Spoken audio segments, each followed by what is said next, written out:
Assalamualaikum warahmatullahi wabarakatuh. Perkenalkan, kami dari kelompok 10 yang beranggotakan saya sendiri Muhammad Aziz Eko Nugroho NIM 160 bersama kedua teman saya yang bernama Dwiki Nur Febriansyah NIM 170 dan John Emmanuel Mulyanto NIM 180. Di sini kami akan membawakan materi tentang pemodelan persamaan struktural atau yang sering kita kenal dengan structural equation modeling. Apa itu structural equation modeling?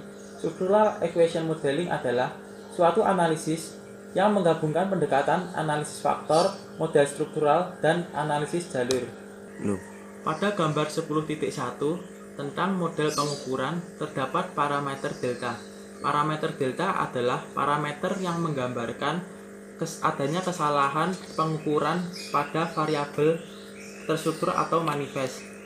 Lalu yang berikutnya ada parameter lambda. Parameter lambda adalah parameter yang menggambarkan koefisien struktural yang menghubungkan secara linear variabel manifest dengan variabel laten.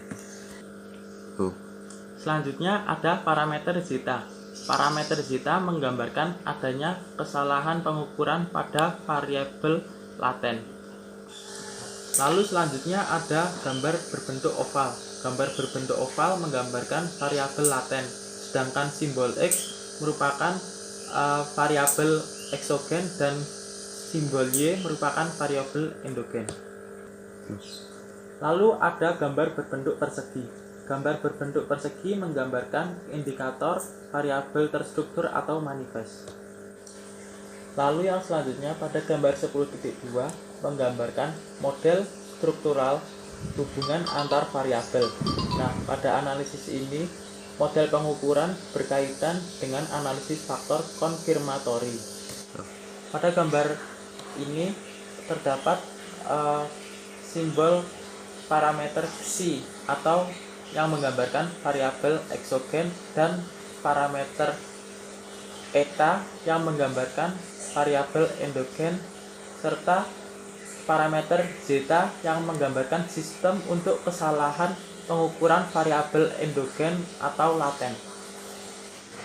Lanjut ke persamaan dan perbedaan structural equation modeling dan persamaan jalur. Persamaan antara keduanya yaitu yang pertama, keduanya berkaitan dengan analisis konstruksi model. Lalu yang kedua, koefisien parameter model didasarkan atas analisis data sampel. Lalu yang ketiga, ada pengujian kecocokan model dilakukan dengan membandingkan matriks varian kovarian hasil dugaan dengan matriks data empirik atau observasi. Lalu perbedaan antara SEM dan analisis jalur. SEM dapat diterapkan untuk model rekursif, sedangkan analisis jalur hanya dapat diterapkan pada model kausal, satu arah, dan rekursif. Yang kedua, structural equation modeling tidak terganggu dengan adanya korelasi antar kesalahan atau error, sedangkan analisis jalur antara kesalahan error tidak saling terganggu. Yang ketiga, hasil structural equation modeling mencakup faktor determinan, model struktural, dan model pengukuran, sedangkan analisis jalur hanya mencakup faktor determinan. Yang selanjutnya, model pengukuran seperti telah dikemukakan bahwa salah satu kegiatan dalam SEM adalah analisis pengujian validitas konstruk dan reliabilitas indikator. Kegiatan ini dapat dilakukan pada analisis model pengukuran. Pendekatan yang digunakan dalam analisis model pengukuran ini adalah analisis faktor konfirmatori. Untuk melihat besar kecilnya koefisien validitas dapat dilihat besar kecilnya harga muatan faktor A. Semakin besar harga A, maka dikatakan indikator semakin valid. Ukuran untuk mengetahui berapa besarnya nilai A dikatakan valid dapat menggunakan pengujian nilai t-value. Untuk keperluan pengujian nilai T ini dapat menggunakan software Lisrel yang memang menyediakan fasilitas untuk pengujian tersebut. Namun demikian, penentuan valid tidaknya indikator dapat juga menggunakan besarnya koefisien korelasi antara skor indikator atau konstruk dengan skor totalnya. Skor ini menggambarkan besarnya muatan faktor. Sebagai contoh dapat dilihat gambar 10.4 berikut yang menunjukkan konstruk dari variabel orientasi pilihan bidang keahlian M. Variabel ini dihipotesiskan terbentuk dari indikator-indikator keahlian manual ZM, keahlian penalaran P, dan persepsi terhadap studi lanjut IS. Ketika indikator ini berposisi sebagai variabel manifest observed variable. Eta variabel laten orientasi pilihan bidang keahlian, ZM variabel manifest keahlian manual, ZP variabel manifest keahlian penalaran, ZS variabel manifest studi lanjut. Secara matematika model struktural analisis faktor konfirmatori konstruk orientasi pilihan bidang keahlian seperti berikut. Kemudian analisis jalur pada gambar 10.2 merupakan salah satu contoh model analisis jalur atau model struktural. Contoh tersebut dimaksudkan untuk menganalisis faktor-faktor yang mempengaruhi orientasi pilihan bidang keahlian. Eta 4, faktor-faktor tersebut adalah kualitas orang tua, SAI 1, kualitas sekolah, SAI 2, kemampuan umum gamma 1, melek teknologi gamma 2, dan pemahaman diri gamma 3. Secara matematika, persamaan model struktural hubungan antar variabel tersebut dapat ditampilkan seperti pada tabel 10.1.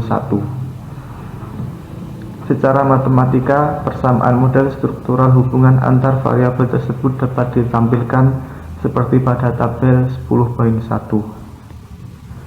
Selanjutnya, analisis model persamaan struktural. Contoh model persamaan struktural dapat dilihat kembali gambar 10.3. Contoh tersebut menggambarkan gabungan analisis model pengukuran variabel dan model struktural hubungan antar variabel. Secara matematika, model struktural pada gambar 10.3 di muka dapat ditampilkan seperti pada tabel 10.2 berikut. Selanjutnya, langkah-langkah dalam SEM. Langkah pertama, pengembangan model berbasis teori. Kegiatan dalam langkah pertama ini adalah mengembangkan model hipotetik. Artinya pengembangan suatu model berdasarkan kajian-kajian teoritik. Selanjutnya, model ini diuji berdasarkan atas data empirik melalui SEM. Langkah kedua, mengkonstruksi diagram jalur untuk hubungan. Kausal diagram jalur sangat berguna untuk melihat hubungan kausal antara variabel eksogen dan variabel endogen. Hubungan kausal antar variabel ini divisualisasikan dalam bentuk gambar sehingga mudah dan jelas untuk dipahami serta lebih menarik. Jika model yang dibuat belum cocok, maka dapat dibuat beberapa model untuk diperoleh model yang cocok dengan menggunakan analisis SEM. Contoh diagram jalur seperti tampak pada gambar 10.2 yang di muka. Langkah ketiga, mengonversi diagram jalur ke dalam model struktural dan model pengukuran. Contoh konversi diagram jalur dan model pengukuran ke dalam model matematika ditunjukkan pada tabel 10.3 dan tabel 10.3b. Langkah keempat yaitu memilih matrik input dan estimasi model. Dalam SEM, matrik inputnya dapat berupa matrik korelasi atau matrik varians-varians. Matrik korelasi digunakan untuk tujuan memperoleh kejelasan tentang pola hubungan kausal antar variabel laten. Matrik varians-covarians digunakan untuk pengujian model yang telah dilandasi berbagai kajian teori. Analisis yang dilakukan tidak untuk melihat besar kecilnya efek kausal pada jalur-jalur yang ada dalam model. Hasil analisis yang diperoleh dapat digunakan untuk eksplanasi fenomena yang diteliti atau untuk keperluan prediksi. Langkah kelima, menilai identifikasi model struktural. Di dalam analisis model struktural, sering dijumpai adanya permasalahan yaitu pada proses pendugaan parameter.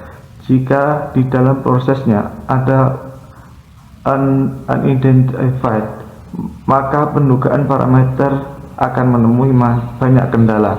Ketidakmampuan model penghasilan identifikasi yang tepat menyebabkan proses perhitungan menjadi terganggu. Beberapa gejala yang sering muncul akibat adanya ketidaktepatan identifikasi ini antara lain: yang pertama, terdapat kesalahan standar yang selalu besar, matriks informasi yang disajikan tidak sesuai harapan, matriks yang diperoleh tidak didefinisi positif, terdapat kesalahan variansi yang negatif, terdapat korelasi yang tinggi antar koefisien hasil dugaan lebih besar dari 0,9. Langkah ke-6, evaluasi kecocokan model berdasarkan kriteria goodness of fit. Asumsi-asumsi yang berkaitan dengan model antara lain: yang pertama, semua hubungan antar variabel berbentuk linear. Kemudian model yang dikembangkan bersifat aditif. Asumsi-asumsi yang berkaitan dengan pendugaan parameter dan pengujian hipotesis antara lain: A. Pengambilan sampel secara acak. B. Data harus lengkap, artinya tidak ada missing data. C. Tidak ada data aneh, outliers. D. Ukuran sampel minimum 100. E. Menyebaran data bersifat normal. F. Tidak ada multikolinialitas. Langkah ke-7, interpretasi dan modifikasi model. Interpretasi dilakukan terhadap model struktural yang menggunakan matriks covariance dan interpretasi terhadap analisis jalur yang menggunakan matriks korelasi. Khusus untuk interpretasi pada analisis jalur yang dilihat antara lain: efek langsung, efek tak langsung, efek total.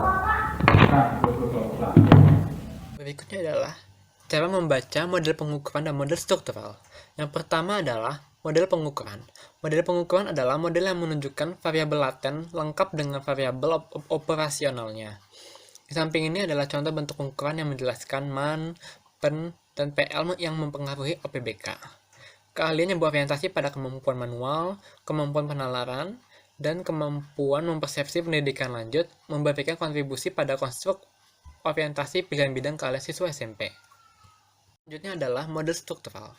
Model struktural dibagi menjadi dua, yaitu yang pertama adalah efek langsung variabel bebas terhadap variabel terikat, dan yang kedua adalah efek tak langsung variabel eksogen terhadap variabel terikat.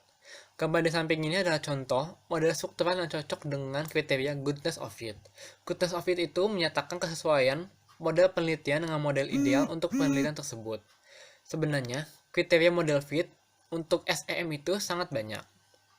Yang pertama, efek langsung variabel bebas terhadap variabel terikat.